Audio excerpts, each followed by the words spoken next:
All right, guys, so next we're going to talk about strength and how we get stronger, right? There's not really defined landmarks as far as volume goes to differentiate what somebody's threshold should be and how they get stronger. But in terms of strength in general, we want to think about what are the variances that drive people to get stronger.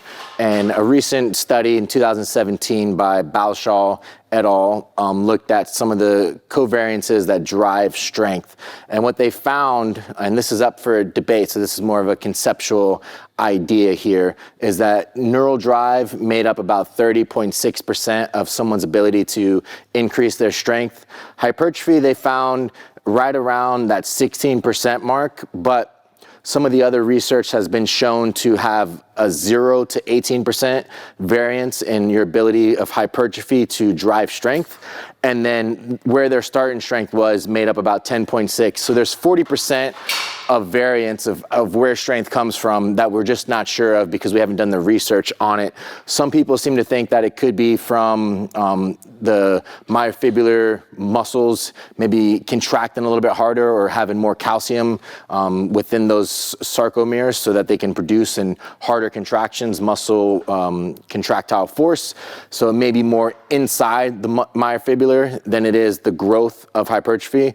But within those confounds, right, if neural drive is something that we know to be the biggest driver of strength, then that means how do we get the most out of neural drive, right? Neural drive is that, think about beginner strength. When you have a beginner starting to train and it's their first time starting to power lift, they can maybe add 50 to 100 pounds on their squat in the course of, I don't know, anywhere from 12 to 16 weeks, where an advanced person training within that same 12 to 16 weeks may add 0 poundage to their squat because the ability to drive seems to be more congruent with your ability of where you are as a beginner versus where you are in an advanced state.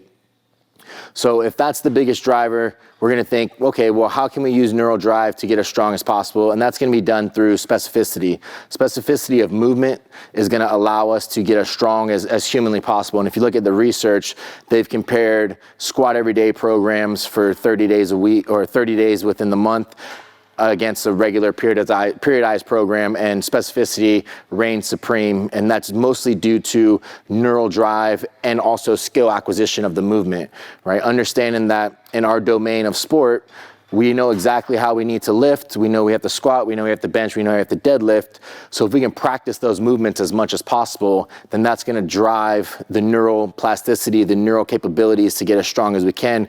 Plus, it's going to allow for skill acquisition within that movement pattern, right? And then you want to think about, in terms of between specificity and variation, how can we start to interchange those things so that we can get the most out of any type of neural adaptation, right? Because if this is something that we consider beginner gains, having that variation come into play every now and then can elicit those beginner gains once more. So we want to think, how can we get close to specificity and variation as possible in order for us to manifest more neural drive to get as strong as we can? So we want to think slight variations of specificity interchanged with the specificity is going to allow us to get as strong as humanly possible. And also, too, understanding the mechanisms of fatigue. We can't squat every single day singles and expect everything else to get better, right? That's very specific to improving our squat. So we want to think, if these are the 3 things that matter the most, and this is a very small portion of it, how much time should we spend focusing on hypertrophy to drive strength, right? And then also, how much hypertrophy can a average person put on within their lifespan, within their ability of a year, right? A natural person may be able to only put on 1 or 2 pounds in a year, and an advanced natural person may not be able to put on much weight at all in a year, whereas someone that's on performance enhancing drugs may be able to push that to 5 or 6 pounds. But if you look at the research, there's been research that shows hypertrophy has been able to be increased without strength being able to be increased, and then they've shown increases in strength without increases in hypertrophy. So maybe hypertrophy is not as important as we once thought it was. And if it's not as important as we thought it was, then we have to figure out where should we be placing exercises and what exercise selections should we be using. Specificity, right? Squat, bench, and deadlift. Slight variations of that. Pause squats, high bar squats, 3-second bench pause, regular touch and go, close grip bench, right? Those are going to be the variations that we're thinking about. There's slight variations, staying as close to specific as possible, but they're enough of a variation to deliver a new stimulus to grow and get stronger. And then our accessories shouldn't be so much focused on hypertrophy, but they should be more focused on injury management and injury prevention. If we can pick accessories that can help build up these movements rather than just trying to find accessories to build up size and thinking that that size is going to correlate to strength, more so thinking about how can we keep our athletes injury free, which is going to allow them to train specificity more often. That's the way I started to conceptualize the idea of accessories and choosing accessories. So how do we get stronger? Neural drive, maybe hypertrophy, and then where that person's starting strength is. We know this one for sure. We're a little bit iffy on this one.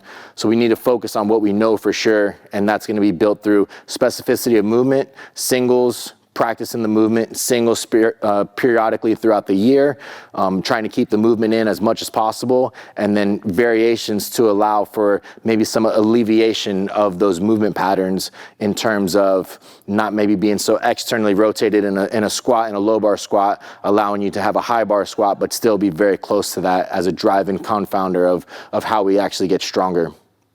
Now, in terms of variation, how far away do you get from, do you have like a limit of how far you'll get away from the original movement, like at certain times a year, or what do you kind of look at for that? Yeah, so like a lot of people think of variation as the ability to dissipate wear and tear of specificity. The way I look at variation is not so much how to dissipate wear and tear but I think of it as a new adaptive stimulus for someone to drive a novel stimulus for that person.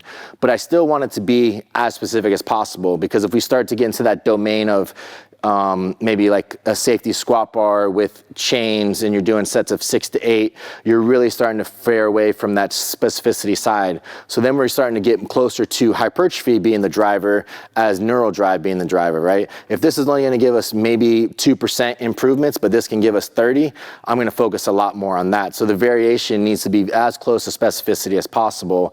And then we're going to start to tweak things within their accessory movements to help fix some of the nagging wear and tear that they get from, because the fact that I just don't understand how if somebody's going to low bar squat, their knees bend, their hips bend, pretty much the same as if they're doing an SSB squat. So I don't understand the idea of wear and tear and variation is going to help improve that. I think it's the exercise selection after those variations are the biggest thing that's going to drive the wear and tear to be prevented. So the variation still needs to be as close to specificity as possible. So I would think about maybe doing a single with a low bar squat and then add in maybe a high bar squat after that for sets of 2 to 3 reps, and then all your other accessories are going to be single leg unilateral stuff, injury prevention, things along that nature, more external stability to drive more strength adaptations and to drive your ability to stabilize better, your ability to prevent injuries.